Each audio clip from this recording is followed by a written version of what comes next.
Bir odam diniy idoramizga kelib mendan so'radi. Domla, menga bir duo yozib bering. Shunday duo yozib beringki, shu duoni o'qisam tushimga onam kirsin dedi. Bu gapni aytar ekanman, yig'ladim. Aytdimki, ey birodar, agar o'shanaqa duoni bilganimda men har kun o'qirdim. Lekin afsus, bugun onamni tushimda ham ko'ra olmayapman.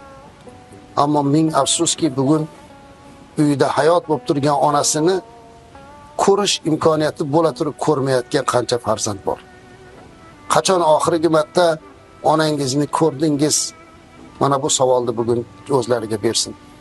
Oldimizda ish tashvishlarini aytamiz, dunyo tashvishlarini aytamiz. Ishim ko'pda deymiz. Ukam qarab turibdi deymiz. Akam birga turibdi deymiz. Axir telefon qilib turibman o deymiz. Lekin onangiz hayot mahalda, onangiz sizning salomatligingizni bilib turarkan, siz esa biror marta borib hayot bo'lib turganda bag'ringizga bosmasangiz.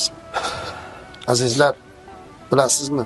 Farzand uchun dunyoda eng katta baxt, saodat, lazzat, rohat onani quchoqlash. Bir quchoqlab ko'ring. Hozir turib quchoqlang-da. Onangizni yuzlariga yuzingizni qo'yib, onajon mendan rozi bo'ling deyinga. Bunaqa rohat, bunaqa hissiyotni boshqa topa olmaysiz. Otangizni qo'llaridan o'pib, otajon, qalbingiz og'ritgan bo'lsa, meni uzrimni qabul qiling. Meni boqaman deb qaddilaringiz bukilibdi. Sochlaringiz oqaribdi. Sog'ligingiz ketibdi. Yoshingiz shuncha bo'lsa ham meni g'amimda yuribsiz. Otam meni kechiring deb otangizni ham bir bag'ringizga bosing. Bunday rohatni topa olmaysiz.